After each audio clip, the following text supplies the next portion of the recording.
So today is roughly the midpoint of the retreat, and I've been catching up with all of you. So good to see you putting in the time and seeing the progress for yourself. By now, I think everybody's a little bit extra alert through the day about what's happening with their attention and when there is the mind is getting caught up in different distractions, different rabbit holes. So that's been an interesting thing to hear from everyone. Uh, I'll just quickly recap the things that we have discussed. So we talked about the three skills. By now, all of you must remember them quite well. Mindfulness, remembering to observe how your attention moves from one thing to another. Harmonious practice, how to bring your attention back to a wholesome state, back to where you intend it to be when it gets stuck in a rabbit hole or a distraction. And finally, collectedness, how the mind can be trained to stay with ease without too much fighting with a wholesome object or a useful activity that we are engaged in.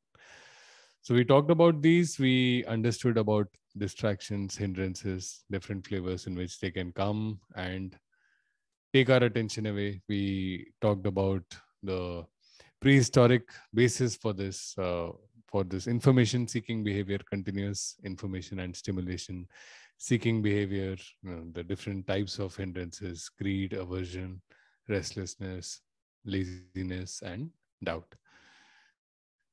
Yesterday, we talked about a very interesting thing. So we started with the idea of our attention being a backbone or support on which different thought processes come one after the other and constitute our experience of life.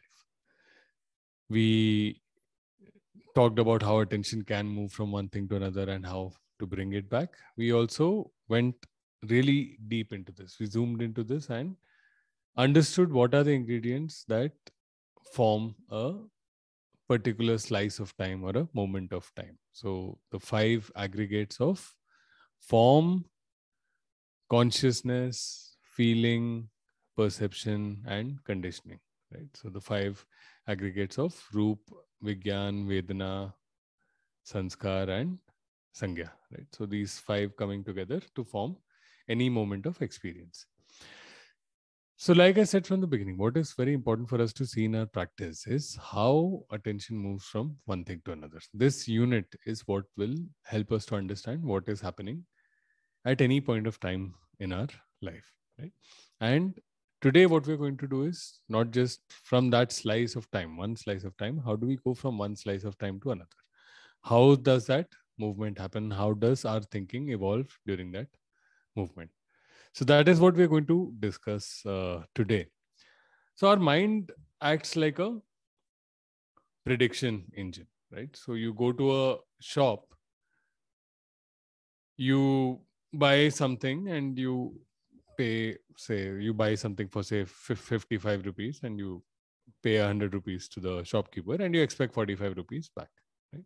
There is nothing that actually binds that shopkeeper from doing that. You take the thing or you from taking that object and not paying the person.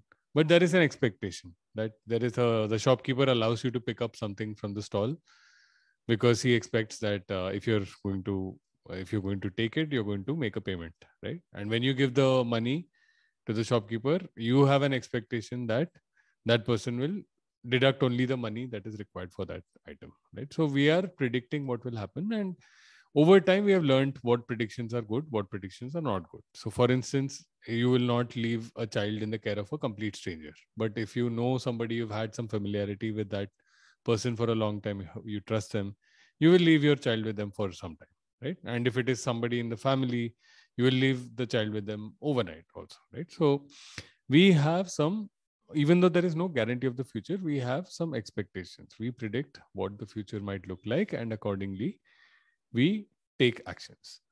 And sometimes most of the times these predictions are very useful for us to stay alive, for us to take meaningful decisions. And sometimes these predictions can actually become very problematic for us. So, for example, if there is a person who is skeptical of everyone, distrustful of everyone, they find it very difficult to. So, for example, people who are afflicted with paranoia, paranoid schizophrenia, for instance, right?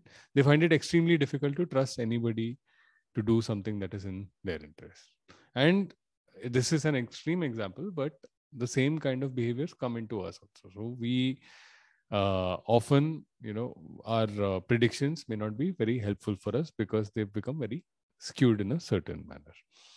So I just wanted to use this as a background, and I want to talk about like models of the mind and prediction before we move on to this movement, where how we are reaching to the point of a certain thought process, right? How that entire thought process builds. So I'll use a visual aid, and then we will move to the central teaching of today, which is called dependent origination.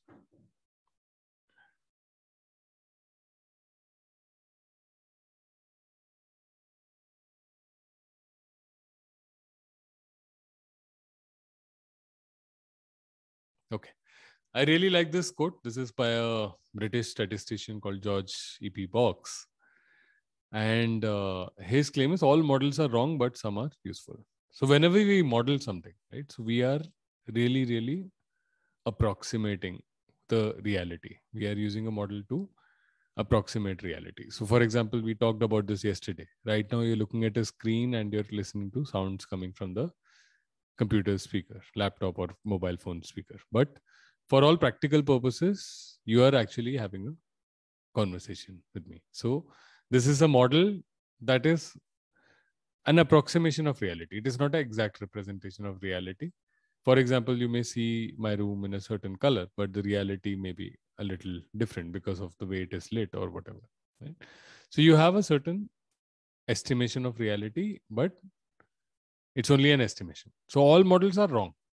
But this model, for example, that you are engaged in a conversation with me, that if you say something, I'll be able to hear, and this whole system of the internet and my laptop to your laptop is actually transmitting what I'm really saying, right? So you have that model in your mind, which is not exactly what is real, but it is a useful understanding. If you just simply think that I'm speaking to you, that's a useful model.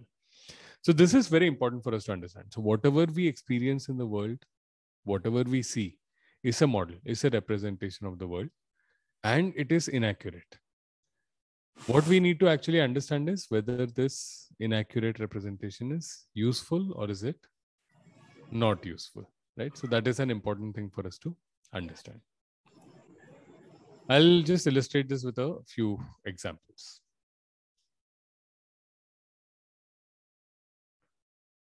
Okay, so this is a fairly well-known optical illusion, but if you haven't seen this, and even if you have seen this, I don't care, it works so well. So you can see two squares titled A and B, right? And would anyone please raise your hand if you think they are the same color? So I don't see any raised hands. So what I'm going to do is I'm just going to overlay a band over this. So now you can see that A and B are actually the same color. Even after showing you this, if I go back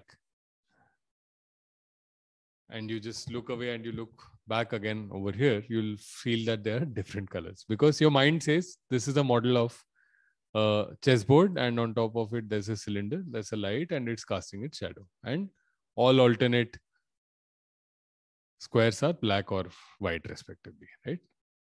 That's how your mind models, but actually it is the same color. It's just designed to trick us. Another interesting example. So judges are thought of as being a very objective profession. My should not have a personal bias, should simply interpret the law at all points of time, or at least should be consistent. Right? That if I have a certain understanding of the law, certain understanding of the spirit of the law, at least I apply it consistently as a judge, no matter who is in front of me. Right? That is the expectation we have. So this I've used this image as a prop for a study that was done around a dozen years back in Israel about what was the outcome for parolees, people who came up for parole in front of a judge, right?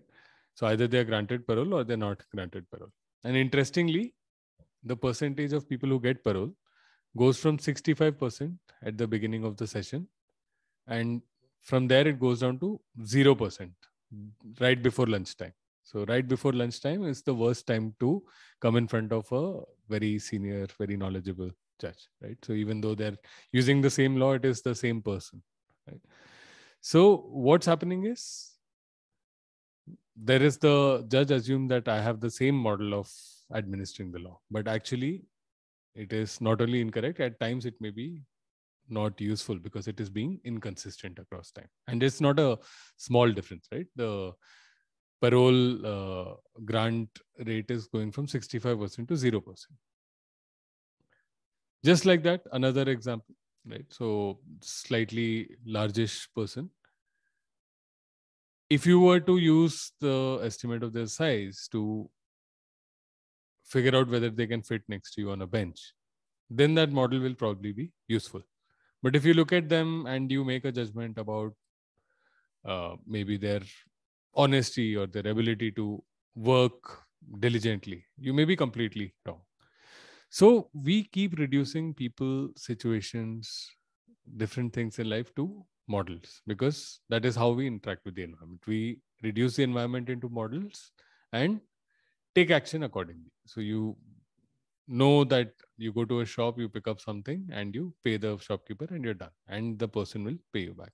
Most of the times these models are useful for smaller tasks, but when it comes to conceptions about people, conceptions about our own self, conceptions about different things, these models can also become unuseful. So what's important is to understand that these are just models, and we should always be ready to check these models if they seem unuseful.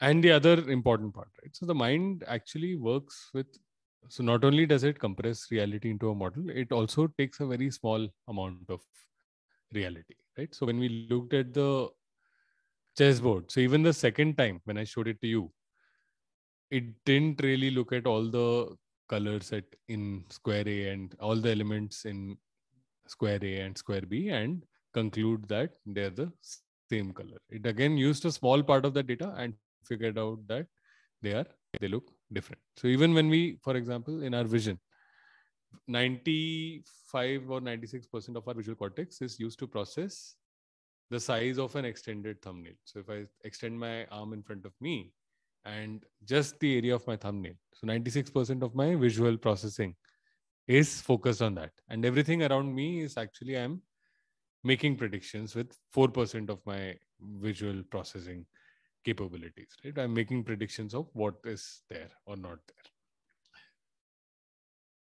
there. Okay. Given that understanding, now we move to the main part of this today's talk.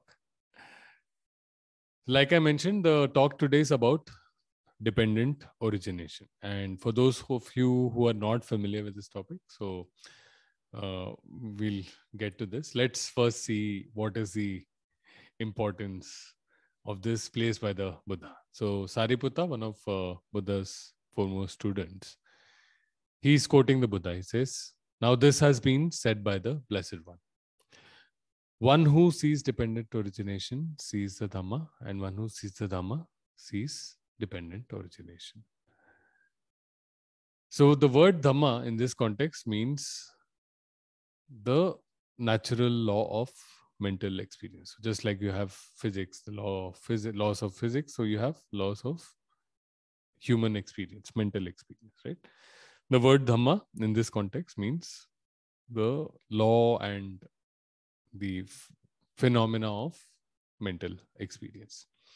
This has been said by the Blessed One. One who sees dependent origination sees the Dhamma, and one who sees the Dhamma sees dependent origination. So that's how central the Buddha thought this teaching was to his overall teaching. Okay. So with that as context, I just want to add one more thing. Again, something I've mentioned earlier. So Buddha used to always look at root cause analysis very strongly. So even in the Four Noble Truths, we see that suffering or dissatisfaction is dependent on craving. And we're going to get very deep into the understanding of craving today. And with the cessation of craving comes a cessation of dissatisfaction. So this kind of root cause analysis of phenomena is really personified in this dependent origination. So the Buddha talks about different things that are dependent on each other and how that dependence actually results in experiences for ourselves. So there are three elements to this at any point of time, right? So we come in with a certain sensibility, certain form, certain understanding of the world, certain ability to process information. Then in this moment, we interact with the environment. So for example, you're listening to my voice. That is an interaction you're having with the environment. There is light coming on you. That is an interaction you're having with the environment. And after this, we get into different behaviors based on that. So this entire process was broken down in a lot of detail by the Buddha. And this is arranged like a, this is arranged as different slabs. So going from bottom to top, when I talk about the links of dependent origination, each link below is a necessary condition for the link above. So think of it like a set of apartments. So every floor needs to be there for the floor above it to be present. And if the floor below is not present, then the floor above cannot be there. So the first of these floors is avidya or avidya. This is ignorance. Ignorance of what? Not understanding how the mind works, not understanding the compulsive behaviors we get into, taking things personally, not understanding that we started thinking about something or participating in some action just because our mind got attached to it. Just taking things personally all the time. This is all about me, right? So understanding, you looking at things, interpreting things that way is avidya or ignorance. Simply not understanding how the mind works. With this as condition, with avidya as condition, ignorance as condition, personalized conditioning comes to be.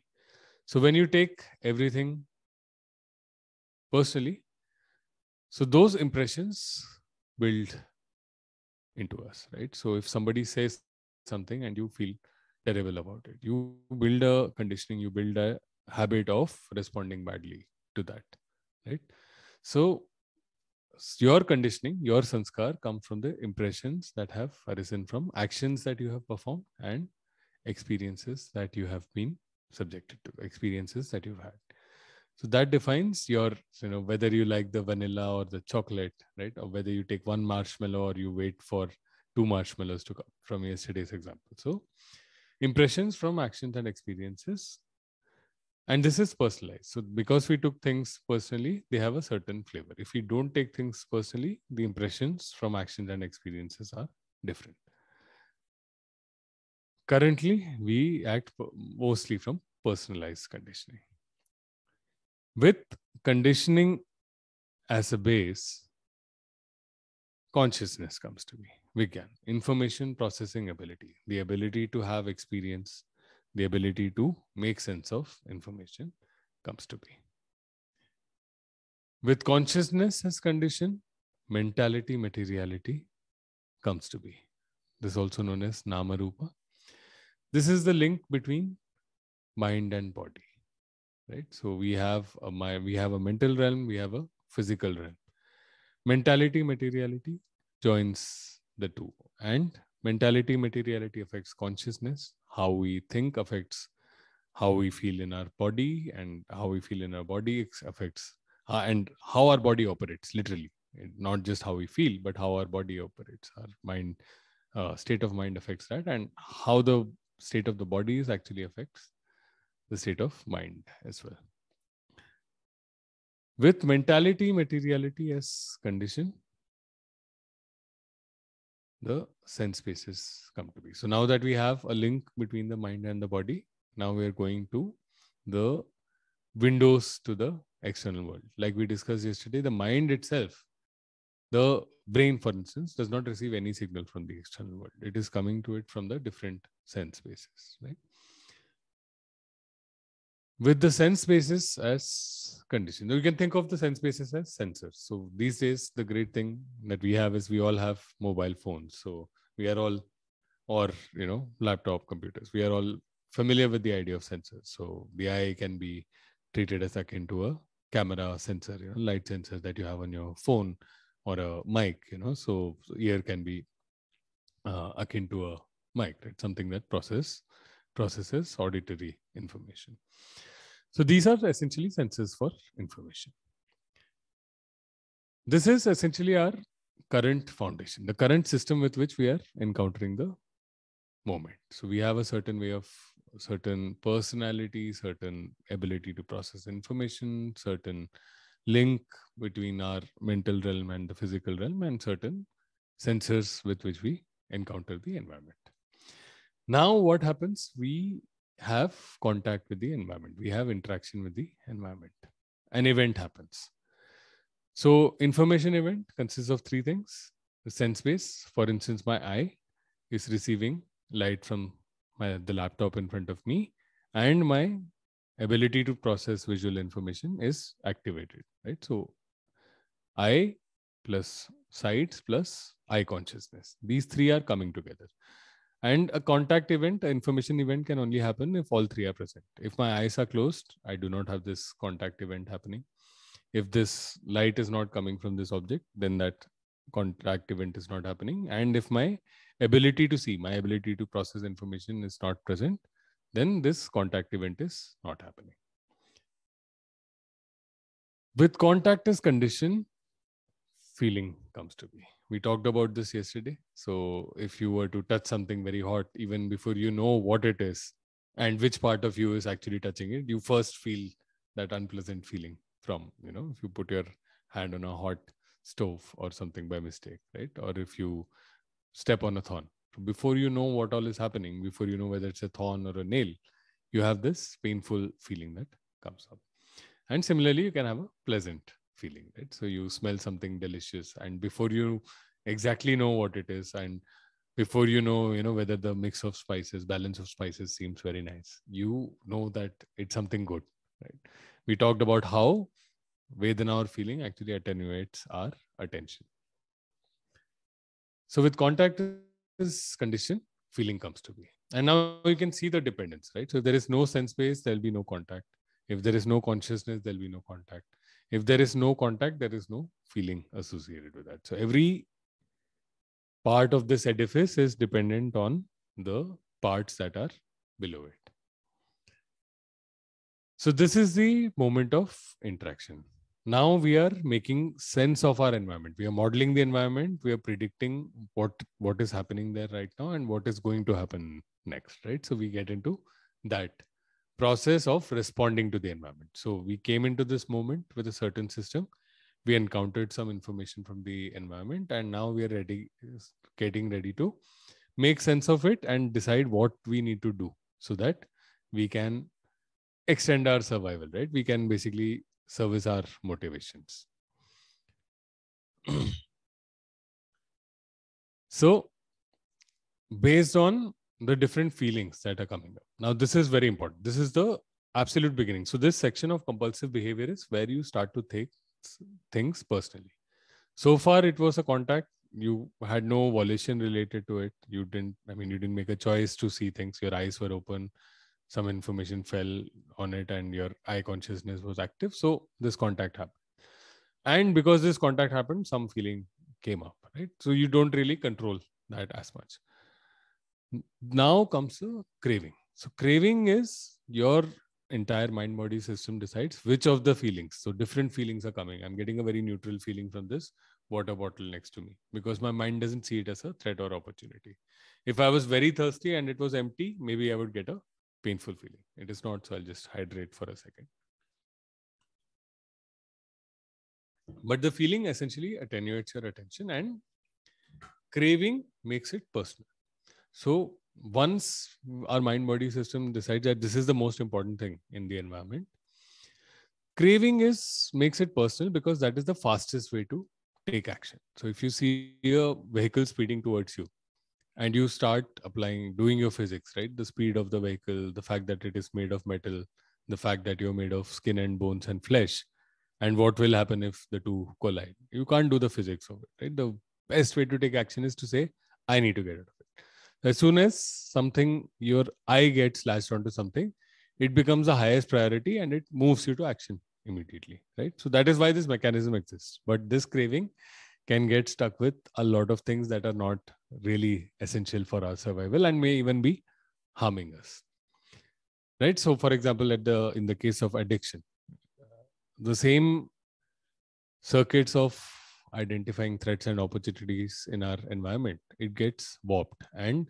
whatever that addictive substance that starts looking like an opportunity, and craving latches onto that.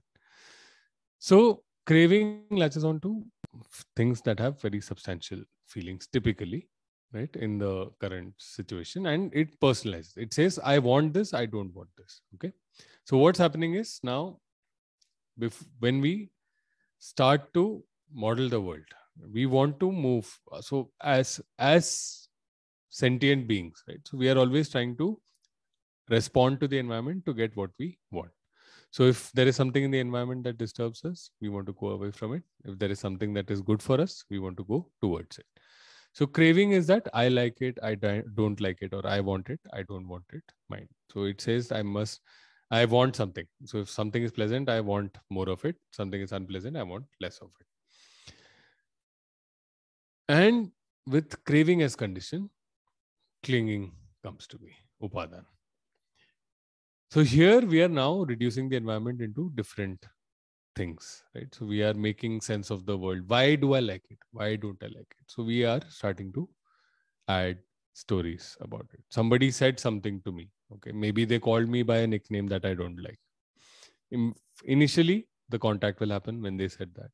There'll be a painful feeling because our mind has over time been conditioned. When this kind of word is directed towards me, it's painful. I don't like it, right? So painful feeling comes up, and then that I don't like it mind comes up. And then we start adding the story to it. We cling to different views. Why did this person say this? They're a terrible person, or why do I listen to this? Maybe I'm too weak. Some kind of thinking, some kind of judgment starts coming in. The story starts forming with clinging. It's predicated on craving. If you don't care about it, if you don't get into I like it, I don't like it mode, you just move on. You heard that nickname, you're busy with something else, you go. You're not sitting and making stories around it. But if you do, if the craving persists, so this is similar to how your mind stays with a object, with a distraction, right? If you use the 6 hours and you're able to come back, you don't continue down that story. But if you don't recognize, you can spend a lot of time in that story. If you don't recognize and then use the rest of the 6 hours, you can get lost in that story. So clinging creates views, creates opinions, creates stories about what's happening, why I like it, why I don't like it. So now with that story, I have made sense of the world. I'm predicting what's going to happen in the world next. And now I have a set of habitual behaviors that I have towards it. So if somebody said something to me, I may get irritated, I may go into a poor mood, or I may say something back to them, I may retort, or I may either shout at them, I may say something quick-witted, right? So there are different kind of patterns that each of us has. And we start going into these, what are the habitual patterns, right? So habitual patterns is starting with annoyance, going to perform an action with annoyance.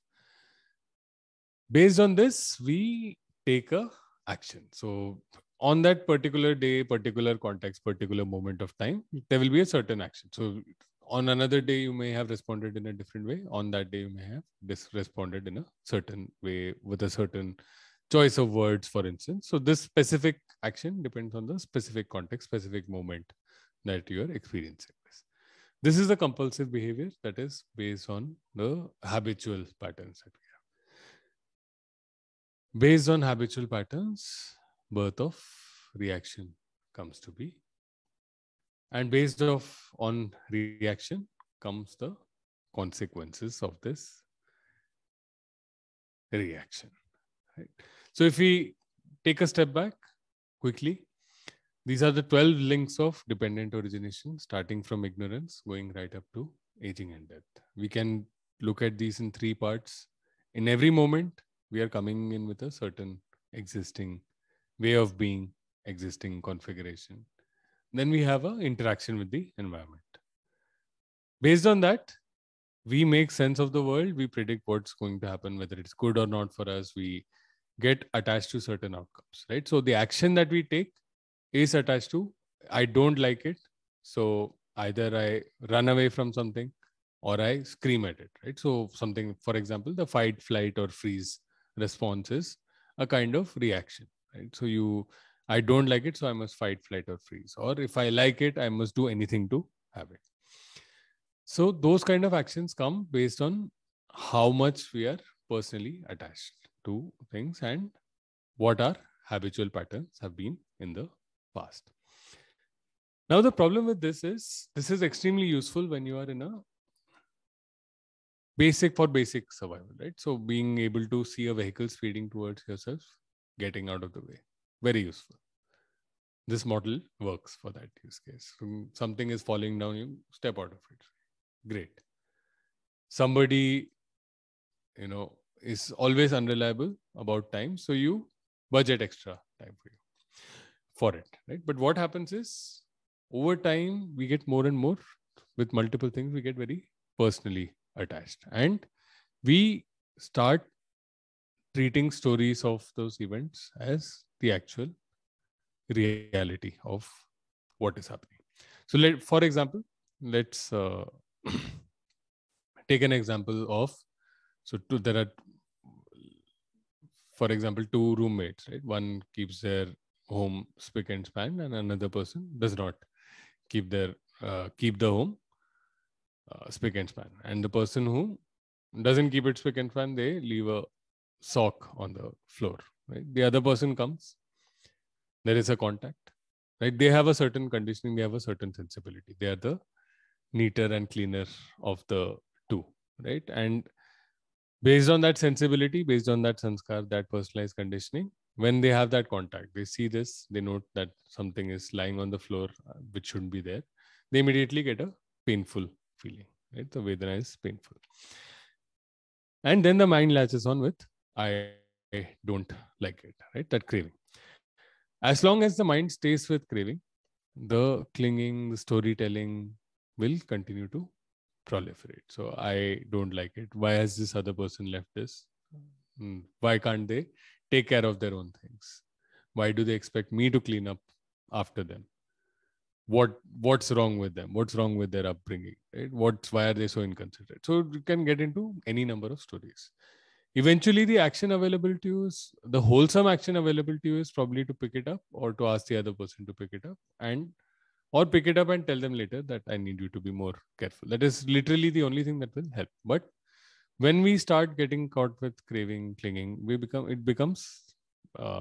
get completely trapped in that moment. And that thing that we don't like becomes something like an existential threat. The fact that I have to experience this becomes as painful as experiencing maybe physical injury, right? And as a result of that, we take, the more time that our mind stays with craving, right, with that tightness, right, attention latched on with that tightness, the more unwholesome our action is likely to be. I gave an example of 2 people that live together or work together very closely, and they have an argument. Most of the times it is the same argument repeating, right? The same patterns, just repeating.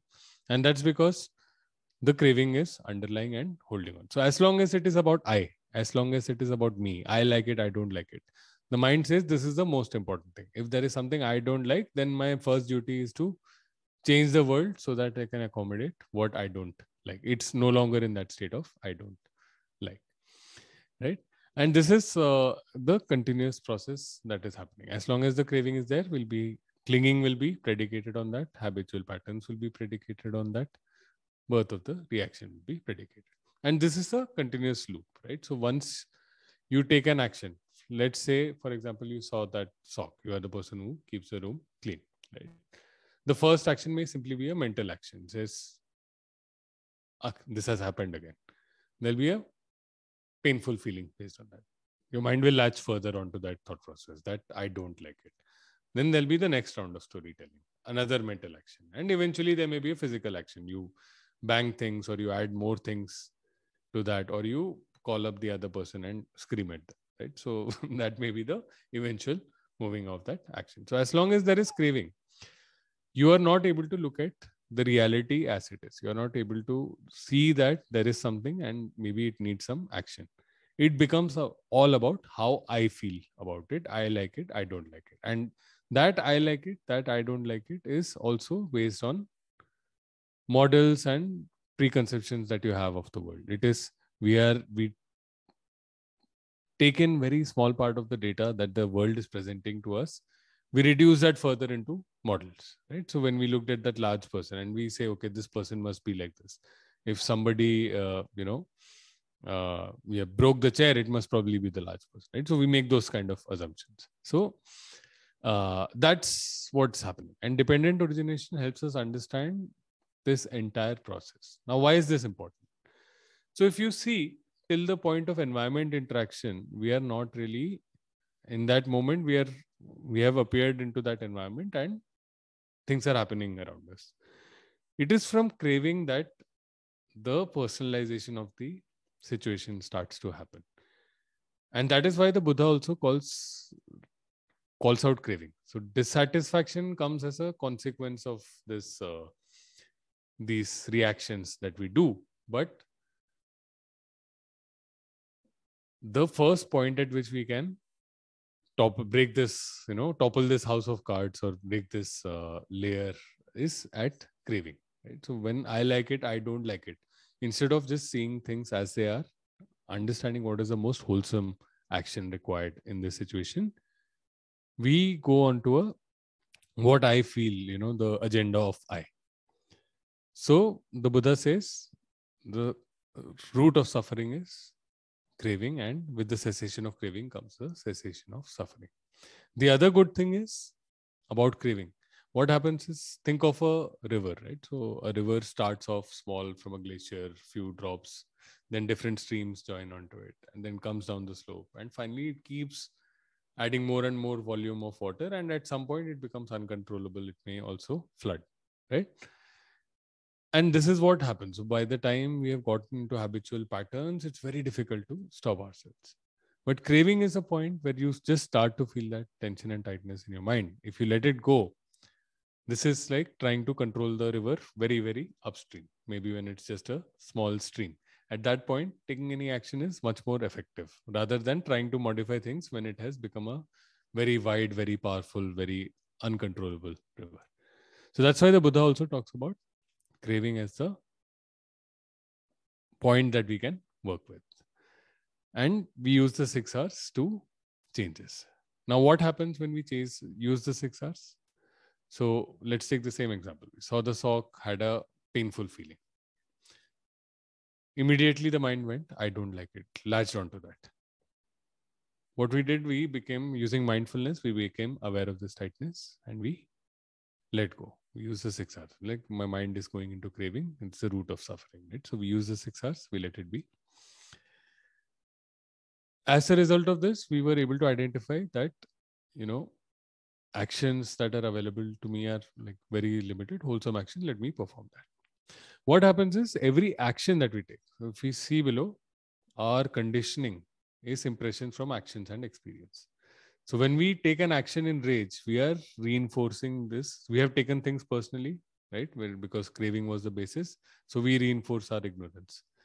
Because we have taken it personally, the fact that we were irritated, that the fact that we did something violent, say, for instance, right? So our conditioning gets reinforced. The mind learns that I am the sort of person who will scream when this thing happens, right? So that conditioning gets reinforced. Instead, when we use the 6 R's and perform a wholesome action, we start building a parallel building to this. The base for that building starts with wisdom instead of ignorance. Right? Instead of being very petty, being very self-obsessed, what you saw was, what is the appropriate action that creates least suffering for me and the least suffering for another person? You took that, and then you have conditioning that is based on wisdom. Right? It says that I'm not the sort of person who always breaks into a violent reaction. I am also the sort of person who will take the most wholesome action in a situation.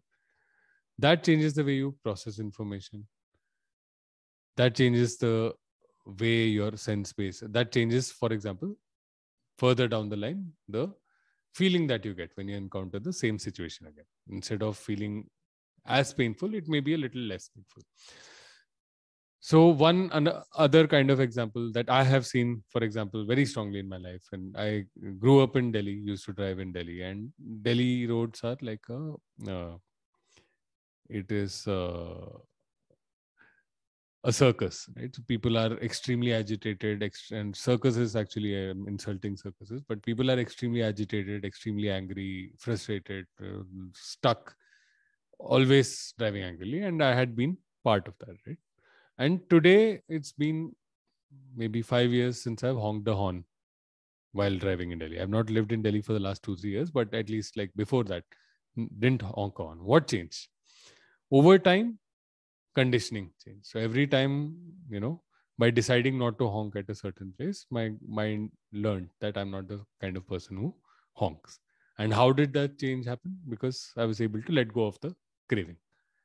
Right? So that is how behavior change happens. When we don't take things personally, we are able to see other options. Right? That is wholesome behavior. You can also change behavior by just diverting the craving from one thing to another thing. Right? So you can continue to be with craving, but just divert it to another. So maybe instead of honking, I just say bang my window pane while driving. Right? So it would have just been diverting. I just changed the habit, but there is still craving underlying. By not taking it personally, that habit changed, the conditioning changed, the feeling changed. So it wasn't that the way, for example, the irritation that might have come up the first time. For example, after a while, there would be absolutely no irritation at all. Right? The feeling changes. And therefore, even the probability of my attention getting latched onto it, it is just something that's happening. I can't do anything about it. I can't go and fight with that person. I don't have the time to do that. So our entire conditioning is, our entire experience of life is also based on these things, on our conditioning, the feeling that gets generated, the craving that is generated in a moment, and the kind of actions that we take. And just understanding this dependent nature, right? If we change craving, our relation with craving, it changes how we model, how we interpret things. I can think about a person who cuts me off in traffic or honks at me, as I can think of them as a terrible person, or I can simply understand that they are being compulsive, right? So your modeling of the world, your interpretation of the world changes. Your clinging will, the way you make sense of the world changes, and similarly your habitual patterns will change as well. Great. So that was primarily what I wanted to cover today. One of the, like I said, the central mechanism of mental experience that the Buddha talks about. I'll take a pause now. Been talking for a while. Happy to hear any thoughts. If you'd like, I can share the screen again. If you had a question and you forgot, like can't remember all the links right now, I'll be happy to share. In fact, let me put the screen on top. If you have any questions related to that, you can ask, or anything else from the previous days, anything else you wanted to discuss, feel free to ask that. The dependent origin was very, very simplified and very nicely explained. I'm very happy about it.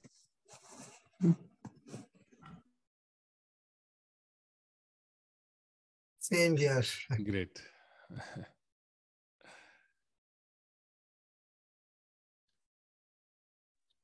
Rajiv, I have a question here. Sometimes the action or the reaction may not be so simplified. right? Like the option to not honk Hmm. is there, but the option to not honk can also lead to an accident. So how Yes. does So you mind have decide? to choose the most wholesome action, right? So the Mhm, action of honking is not the problem. mhm. What your mindset is. Why are you honking, right? Are you honking because I don't like it, or are you honking because this is important to avoid an accident? See, Okay. that is what is affecting your conditioning. You are the Okay. type of person who are you the type of person who honks when somebody does something foolish in traffic, or are you the kind of person who honks when it is important to honk, right? So Mhm. that is how what you're teaching your own mind, Okay. right? When you Okay. take that action.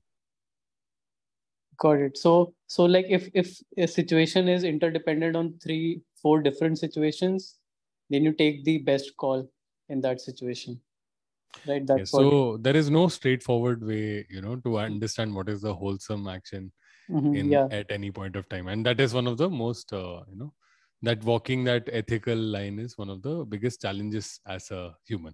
But what you can know for sure is when there is craving underlying, it Mm-hmm. is going to be all about you. And what happens is when there is craving underlying, Mm-hmm. you will resort to habitual patterns, habitual interpretation of situations. Your mind will, because it is about I, there is a Mm-hmm. desperation to do something, right? And because of that, you will choose to act quickly rather than act properly, Yeah. Okay. right? So that's what happens. And there is you over time you learn to have that pause, and over time the wholesome action, because the way you act once you start doing wholesome actions, the way you interpret the world also changes, right? So the Yeah. as apparent as the most reactive behavior was, as natural as it was, the non-reactive and wholesome behavior would become equally internalized to you over time. Hmm. Okay. Understood. Thanks. This has been the best session so far. Very informative. Thank you.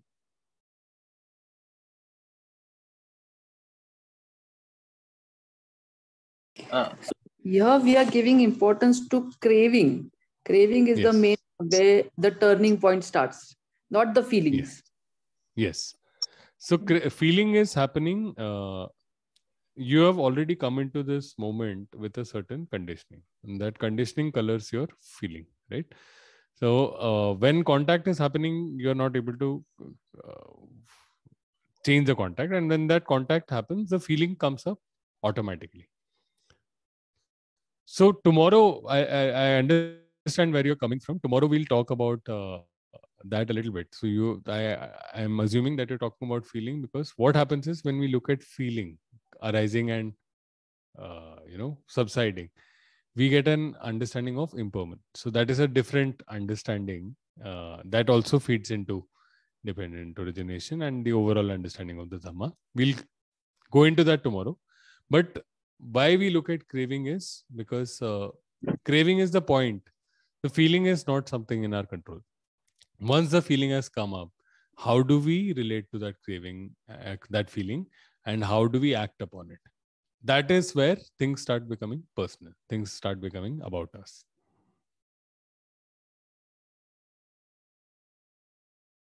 uh, Hi Rajiv, just to get it clarified, this is a beautiful explanation. But oftentimes, what also happens is that there are things or behavioral patterns where you tend to justify, right? And you know that it is not the right action to do, but you end up justifying that this is possibly the right way to do, or no, nothing will happen, right? So how do we place that analysis or that reasoning of mind where we are trying to that there is this conflict going on in the mind, right? That this is the right thing to do and this is not the right thing to do, right? And there is often, let's say, a devil and what should I say? There are two people who are the devil and the advocate are fighting against each other, right? Each is trying to Hmm. convince the Hmm. other that there is craving, and there is this conscious mind which is trying to explain that this is not the right thing. And then the devil's advocate comes in and tries to explain that this possibly we can do it one more time, or we can do it one more. So where in this stages of steps would you place that argument between the conscious being and the habitual pattern happening? Right. So there'll only be one of them operating at any point of time, right? So both, anyway, so during that, so what happens is the first easiest way to reinforce that is to keep your precepts, right? So the reason we break precepts is that same storytelling, right? So the Buddha says in one sutta, he tells his son Rahula, right, that somebody who is not ashamed to say a deliberate lie, there is nothing the person cannot do. So what is the Buddha saying? The Buddha says that if I'm willing to, break a precept, right? If I'm willing to do something, why would I lie? I would lie because I want some benefit in that situation, right? I want some outcome, and this is led by I like it, I don't like it, right? So I'll either lie to change something that I don't like, or I'll lie to achieve something that I like. So based on craving, if I tell a lie, so the Buddha says that is nothing that you will not stoop to, because now you have taught your mind that it's okay to break precepts, or it's okay to do something unwholesome, because as long as there is a justification for it, there is a rationalization for it, right? So the first thing to start with is to keep your precepts, and as soon as you may not always come up with the most ideal answer. It's a process of learning, right? So another point that the Buddha tells his son Rahula is, before performing any action, consider whether this will create more suffering in the future for me or for others. While performing the action, you still reflect on that, and after performing the action, you reflect on that, especially when you also know the result of your action. And based on that, you make a note of it and you decide to be better the next time. So you may make mistakes. You're definitely going to make mistakes, but reflection is useful for it. Letting go of craving is more likely than not it's unlikely to make you act in an unwholesome way, right? So if you are, for example, irritated with the other person, and you're deciding, your options are whether I should race up to the person who cut you off in traffic, and your options are either to honk at them or to race up to them and shout at them, and you're evaluating between these two options. Unfortunately, both are predicated at craving, and they're going to create irritation for you. Nobody feels good after losing their temper, right? And they're going to create suffering for the other person as well. Same thing they did. I mean, when whatever reason they were driving badly, and you might even find that the models are useful, but some models are wrong. You may find that maybe they are rushing to the hospital, right? So when it is predicated on craving, it's likely to be unwholesome, likely to create suffering for yourself and for other people. So if you can remove that craving, and if you can keep your precepts, these are things that will help you in general start to gravitate towards wholesome actions naturally. So you have to build that intuition. That's another thing we'll cover over the coming days, how to train your intuition. I have a question. So all of this which we are layering essentially comes up to the action, right? So there is the craving which exists, right? And then if we cling on to the craving, and then the next parts happen, which essentially result the birth of the action or the reaction, right? If the rest of the steps happen up to the action, right? But the action does not happen, right? And you kind of recognize that the action which you might take, the reason I'm saying this is to take the example of the car, right? And road rage. Someone cuts you off, right? You're like, oh, the person cut me off, and you want to honk at them, or you want to go after them, right? To yell at them, and you play that narrative, right? And you do that, and you do the storytelling, and you do that. Okay, this is what I can do in this situation, right? But then you don't actually take the action, right? how does I don't know if I'm being able to explain this correctly. Yeah, I understand. Is that so cutting it off at the craving, or like no, it is not. It is not, right? So there are three types of actions. So mental actions, physical actions, and verbal actions. So you are performing mental actions. Mental right? action. So for example, taking a precept of not speaking ill of other people and doing that in your mind is not... It's still the same thing. Is not the same thing, but it is Similar. still, I mean, they're different, but yeah, it's similar. They're in the same category, right? So craving or not craving is a very important fork. Fair enough. Okay, thanks.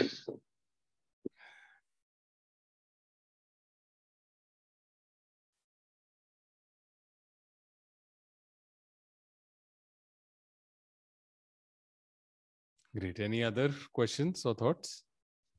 I have one more. Sorry. Yeah. The other thought which came to me while you were talking about this was, and I think it answered itself while you were talking as well, but I just wanted to clarify, is how does this not devolve into people pleasing? What is people pleasing? Is it terrible to please people? No, not from that perspective. It's people pleasing at the expense of your fair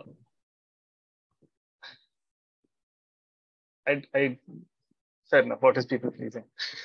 Yes, people pleasing comes with a lot of connotations. The term that you are using. Yeah. So I'm I think using it's it in perfectly good to be kind to people, right?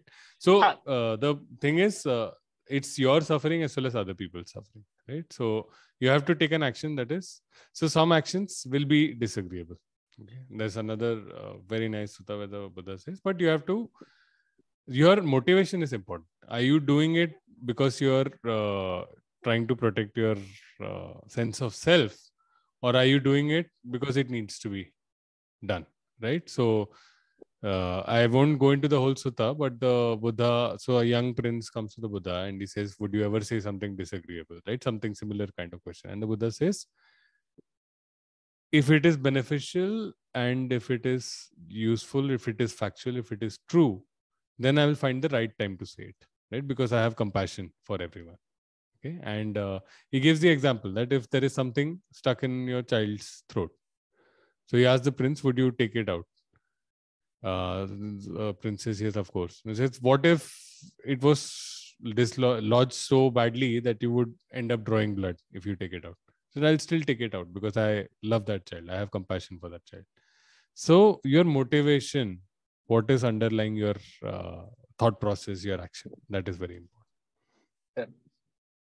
And I think like when you said wholesome action, like you kept mentioning wholesome action, that's when it kind of the penny dropped on people pleasing as compared, like the negative connotation of people pleasing, not this thing.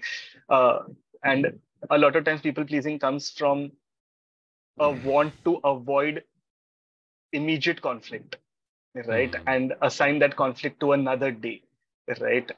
And that is, if done well, if done wholesomely, then it doesn't need to be a bad like conflict. If there is a conversation that had to be had, or something which has to be said, or but if you say it in this laddering with the habitual pattern and the storytelling, that will just enrage it and make that confrontation worse, as compared to if you view it as a wholesome action, right? And you do it kindly, or you do it in a way which this thing. So yeah, it was something which came up, so I thought I'll just talk about it. Thank you for explaining that.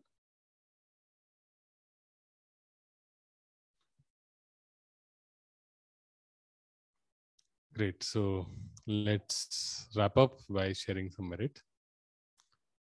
We'll share this dependent origination chart for your benefit.